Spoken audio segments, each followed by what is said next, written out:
Eu já comentei aqui algumas vezes sobre o cálculo, que é uma das disciplinas mais temidas dos cursos de exatas. Mas, afinal, o que a gente aprende em cálculo? Bom, o tema central do cálculo é o estudo de funções. Lembram das funções? Que é aquele y, ou às vezes a gente também chama de f de x, que tem os gráficozinhos, aí tem o eixo y na vertical, o eixo x na horizontal. Então, a gente dedica várias disciplinas de cálculo para estudar funções. E nos cálculos a gente estuda três coisas fundamentais, que são os limites, as derivadas e as integrais. Então eu vou aqui tentar dar um mega resumão do que são essas três coisas de uma forma bem didática. Certo? E qual é a ideia do limite?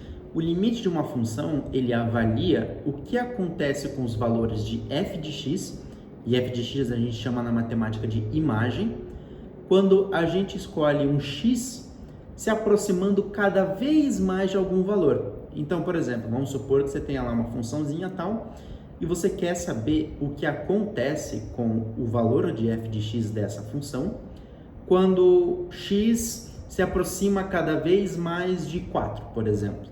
E a ideia super importante do limite é avaliar o que acontece com o valor da imagem, mas não quando, por exemplo, o x vale 4, mas é quando ele se aproxima cada vez mais do valor 4. E a gente chama isso na matemática que x tende a 4. E essa ideia de limite é fundamental porque serve como um pontapé inicial para a gente entender derivadas. A ideia fundamental por trás de derivadas é a de taxa de variação. Então, por exemplo, se você tem lá uma funçãozinha e você deriva ela, você está analisando a taxa com que a função varia. E isso tem implicações importantíssimas. Um exemplo clássico é na física. Vamos supor que você tenha um carrinho se movendo numa trajetória reta e você tem ali uma função que descreve a velocidade desse carrinho em relação ao tempo, em decorrer do tempo. Se você pegar essa funçãozinha da velocidade e derivar, você vai encontrar a aceleração do carro, que é um conceito super importante. E a questão de derivadas já conecta completamente no próximo tópico, que são as integrais. Certo? Existem dois tipos de integrais, as integrais indefinidas e as integrais definidas. A diferença é o seguinte, que as indefinidas, o resultado da continha que a gente faz, é uma função. Ela tem ali as propriedades importantes, mas o resultado é uma função.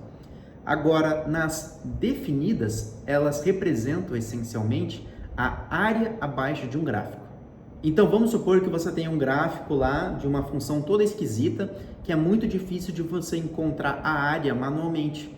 Então, a gente pega a função que descreve esse gráfico e aplica nela um processo de integração, no caso, as definidas, e a gente encontra como resultado desse processo a área abaixo desse gráfico. E isso tem muitas implicações na física. Vamos supor que você tenha um gráfico da força que você aplica numa coisa em função do deslocamento desse objeto que você pode empurrar, por exemplo. Se você calcular a área abaixo desse gráfico através de um processo de integração, fazer a integral, você encontra o quê? Você encontra o trabalho realizado pela força. E esse conceito de trabalho é super importante na física. E o mais legal de tudo é que limites, derivadas e integrais estão totalmente conectados no que a gente chama de cálculo diferencial e integral. Certo, nesse vídeo aqui eu tentei trazer as principais ideias do cálculo e da maneira mais didática possível. Eu espero que você tenha gostado, que você tenha compreendido. Como eu disse, eu acho isso fenomenal, sensacional, e mais ideias da matemática eu vou trazendo aí ao longo do tempo, ok? Então a gente vai se vendo aí nos próximos vídeos.